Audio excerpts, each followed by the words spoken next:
Salve, salve galera, sejam todos bem-vindos a mais um vídeo aqui no canal. Hoje galera, vamos fazer aqui uma reação em corte aí, né, comentando tudo sobre o Palmeiras, que tem um confronto agora aí contra o São Paulo, né, o Choque Rei. O confronto aí no Campeonato Paulista, depois de o Palmeiras vencer o Capivariano e o São Paulo vencer aí o Red Bull Bragantino. Vamos ver o que a imprensa falou aí nesse vídeo. Assista ao final e não perca nada, galera. Então, sem mais enrolações, agora aí com o vídeo. Paulo pega o Palmeiras em Barueri, que é gramado sintético. Tem que jogar, né? Facincar, não tem jeito, né? Não, se o Lucas não entrar em campo contra o Palmeiras no final de semana, o São Paulo tem que rescindir o contrato dele pra ontem. É que o São Paulo é conivente, ele não é contra. Mas é porque ele falou, né, assim, ele deixou claro que não jogaria em sintético. Se bem que o Barueri, o pessoal fala que é um dos melhores do Brasil hoje, tá? De sintético. Mas ele falou, né, Facinho? Não, o São Paulo tem que rescindir o contrato dele pra ontem. Como que você não vai entrar numa semifinal, meu camarada? O jogo, entre aspas, do ano pro São Paulo. Pode, inclusive, mudar o ano do São Paulo. A chance do São Paulo voltar a ser campeão. Ganhar de um grande rival como o Palmeiras, voltar a fazer uma final. Queria saber, cadê a ambição desses jogadores de futebol hoje, cara? Por isso que a gente no meu caso, eu sou saudosista ao extremo, cara. Sou nostálgico, porque eu cresci... Eu também. Porque eu cresci numa época, sabe, em que o cara tinha tesão pra jogar bola. Em que o cara não media esforço pra jogar, em que o cara queria ganhar. Que o cara queria ser campeão, cara. É isso aí. Sabe, que o cara tinha aquilo roxo. Ganhando a miséria perto de hoje. Sim, ganhando menos. E que o cara tinha valorização ao torcedor da arquibancada, aos sentimentos, se misturavam, existia sinergia. Que loucura é essa, cara? Porque o gramado dói. Dói aonde, cara? Tá aprovado a FIFA, o Sérgio Soares veio aqui na semana passada falar e explicar por A mais B que o problema é chuteira que vocês andam usando. Muito mais por uma questão de marketing do que por uma questão de saúde. Vocês não pensem em vocês mesmos, cara. E descontem em terceiros. O que tá acontecendo com o futebol hoje, cara? Por isso que tá chato. Por isso que o torcedor tá se irritando. Por isso que a seleção não causa mais nenhum tipo de impacto social, impacto comercial, impacto principalmente sentimental, os clubes também. Sabe? Tá tudo muito descaracterizado. Eu tô bastante de saco cheio de ficar discutindo esse... porque o problema é a grama. Porque a grama sintética não se fala mais de paixão de jogo, cara. Não se fala mais de vontade de querer fazer acontecer. Quer dizer, ser campeão hoje é apenas um detalhe, ganhar apenas um detalhe. Eu, sinceramente, não consigo mais entender o que está acontecendo com o esporte, de verdade. Você tem tanta razão que está aqui o seu juiz que começou há muitos anos. Na época do Pelé, eu lembro que Mário Moraes, da Rádio TV Tupi, o Haroldo Fernandes, o Fiore Gilhote, eles metiam pau nos gramados do futebol paulista. Imagina lá pro Norte e Nordeste, meu interiorzão lá de Minas Gerais, era uma buraqueira danada, pô. O Pelé jogava no meio entre alguns buracos. Mas o problema, Alemão, estou 100% facincando, é que os jogadores, às vezes, eles falam sem pensar nas coisas que podem acontecer no futuro. Quando o Lucas fala que não joga no sintético... Quando que ele falou isso aí? Tem 2 anos, 3 anos? Foi no ano passado. Não, foi só no ano passado? Achei que tinha sido antes. Tá bom. Ele fala que antes da lesão dele contra o Palmeiras. Exatamente, que não dá pra jogar em sintético por causa da lesão dele, blá, blá, blá, blá, blá. Não, ele tem que pensar que poderia acontecer uma situação, como está acontecendo agora, que ele precisar jogar no sintético, e num sintético bom.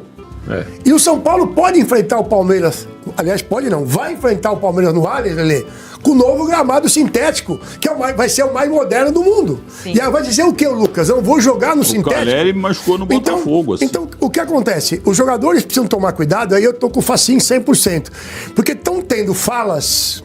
E mais do que atitude, estão tendo falas que eles estão se comprometendo. Então, é que o São Paulino, Loebling, eu falando como torcedor de São Paulo, a gente até entende o Lucas falando por quê. O Lucas se machucou no sintético, não foi uma lesão por causa do sintético. Eu até acho que pode ter sido porque ele bateu o joelho e o sintético ele não é fofo igual o gramado natural, não tem a terra por baixo. Então ele bate, tem um impacto que é mais forte do que se fosse no natural. Então o Lucas se machucou, o Caleri teve a lesão no joelho no sintético do Botafogo.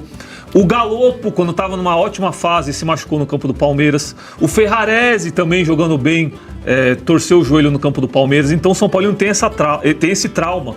de ver os jogadores se machucando Mas no é que o São Paulo foi recordista mundial de lesões. Sim. O São Paulo, Calhou o São Paulo teve 5 lesões no sintético Alemão, e 200 no natural. O Alto da Glória, lá na capital europeia, capital do Paraná, que é Curitiba, morei lá em 71 e 72. O Sebastião Ferri, sabe quem foi? Sim. O senhor sempre perseguiu. Pronto. O grande Tchau Abatiá. O gramado do Alto da Glória é maravilhoso, viu?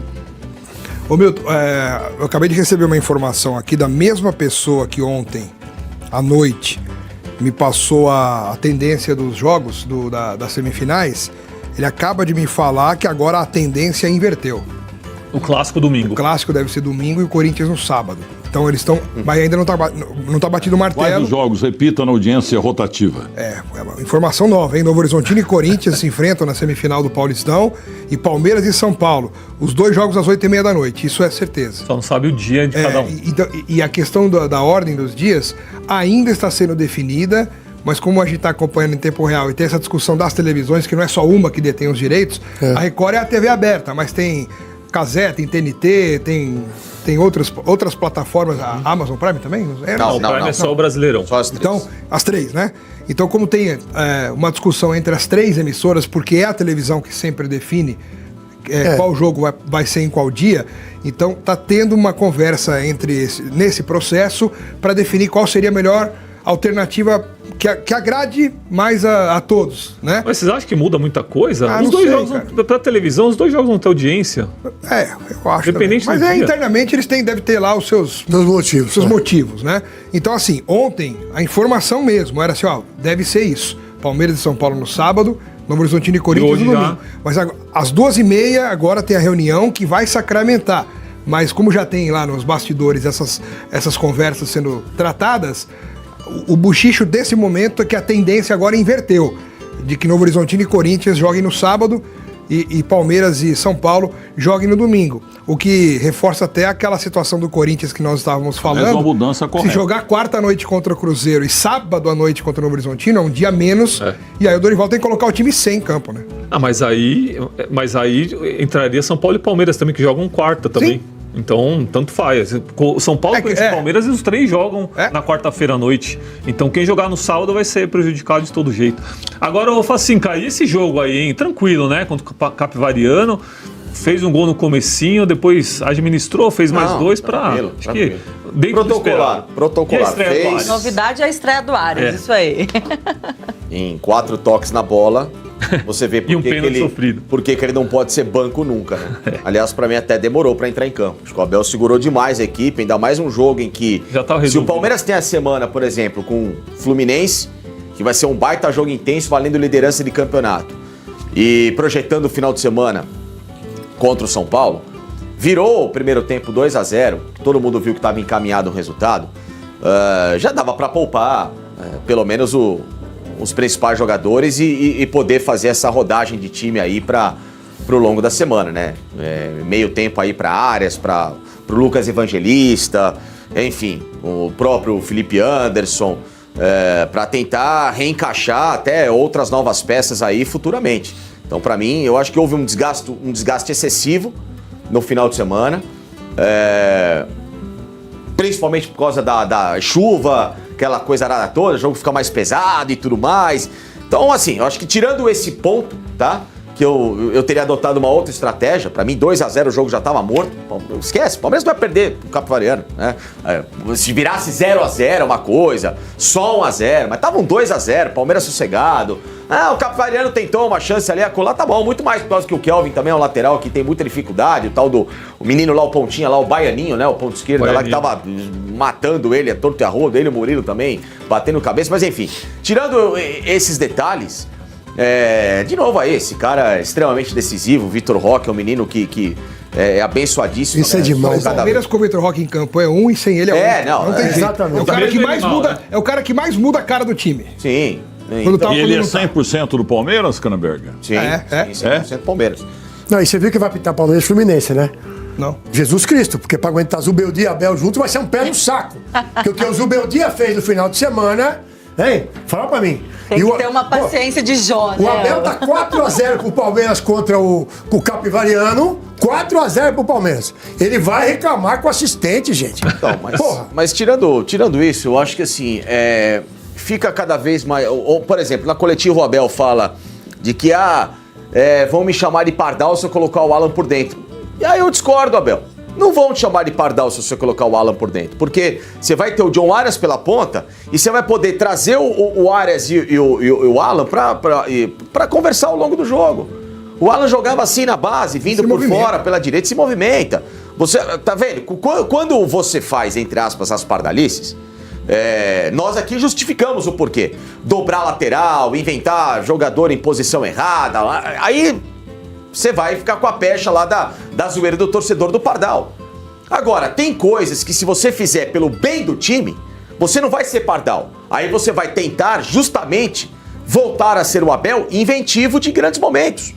Pô, vou trazer um Alan por dentro, que ele é um cara mais intenso, ele é um menino de drible, ele é um menino de quebrar uma linha, de buscar uma armação, em vez do Maurício, que é um jogador que não vai. E o Arias não tinha que ter batido o pênalti que ele sofreu? Não... acho que não. Até poderia.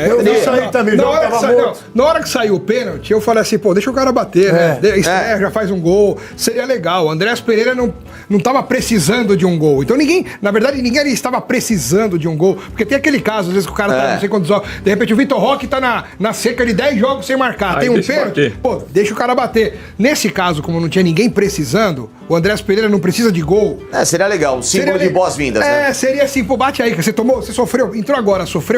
Bate, se perder tá 3x0, tanto faz. Então eu deixaria, mas como eles têm aquela coisa assim, não, aqui é tudo a hierarquia é tudo certinho, profissional. O Gustavo Gomes em campo que mandou, que determinou quem ia bater, que o Andrés explicou isso, que quem mandou foi o Gustavo. Então, Alex, pode concluir. Só uma coisinha rápida, para as pessoas não falarem que a gente persegue por perseguir ou critica por criticar, melhor dizendo. Eu quero aqui elogiar, tá? Um jogador que eu sempre desci a lenha. Piquerez. Não. Eu quero elogiar o Sousa, cara. Os 3 jogos que ele entrou, mesmo que por pouco tempo, ele mudou a cara do jogo. Ele melhorou o Palmeiras e fez certo aquilo que um jogador... Que foi o Sousa do jogo contra o São Paulo ano passado e contra a LDU ano passado. Assim, se ele entrar sempre assim, cara, legal e vai ser muito útil pro Palmeiras. O problema é que quando a gente fala que o jogador entra e joga mal, as pessoas falam, pô, tá vendo? Tá perseguindo o cara. Não. Se o Piquerez começar a jogar uma bola atrás da outra, melhorou, o Piquerez melhorou em relação ao ano passado. Ainda não é aquele que já foi, mas já melhorou. Em relação ao ano passado. E o Felipe Anderson, só pra fechar, Milton, o Felipe Anderson, que ele sabe jogar bola, todo mundo tem essa consciência, que ele tem talento, todo mundo sabe que ele tem, senão ele não seria ídolo na Lazio, como ele sempre foi. Qual é a diferença? Que na Lazio ele não desfalcou o time em nenhum jogo. Ele atuou em todas as partidas, não se machucou e não ficou suspenso, e virou ídolo. Só veio pro Brasil por uma escolha pessoal. Aí ele vem pro Palmeiras e já soma 7 lesões. Aí você pensa, pô, então o cara não sabe mais jogar? Não é isso. E ontem, em poucos toques que ele deu na bola, você percebe que é um cara que sabe jogar. Você, Facicani, acha que o Abel sai com o Arias titular contra o Fluminense? Não dá, né? Não sei. Peraí que o Milton quer falar do Neymar. Fala aí. Não é o Neymar, eu tô tentando falar aqui pra mudar um pouquinho, tirar o verde. Vai mandar um abraço? E botar o vermelho. De quem? Porque é o de... Então é isso, galera. Chegamos mais um fim de vídeo aqui no canal. E é isso. O Verdão, né? Tem um jogo muito decisivo agora aí contra o São Paulo, pelo Campeonato Paulista, né? A semifinal. E depois pode enfrentar aí tanto o Corinthians como o Novo Horizontino. A chance de acontecer uma final entre Palmeiras e Corinthians de novo é muito grande, né? Mas precisa tomar cuidado, porque o São Paulo é um time muito chatinho quando joga contra o Palmeiras, né? E o Palmeiras jogando em casa é muito forte também. E o time está entrosado, tem a chegada de Arias aí, um jogador excepcional, um jogador que chega para elevar o nível e dar mais opções de jogo aí para Abel Ferreira, né? Então, muitos jogadores também devem sair na próxima janela, como é o caso de Alan, Flaco Lopes, né? São jogadores aí que podem dar adeus aí ao elenco do Palmeiras, né? E precisa se reforçar. E com isso, né, pode chegar aí Almada, Luiz Henrique, né? São reforços que podem pintar na próxima janela e Danilo junto com o Nino. Nino pode chegar nessa janela ainda, mas tá um pouco em trave aí com o Zende. Mas é isso. Mais informações estarei para vocês nos próximos vídeos. Então, valeu, galera, e até o próximo vídeo.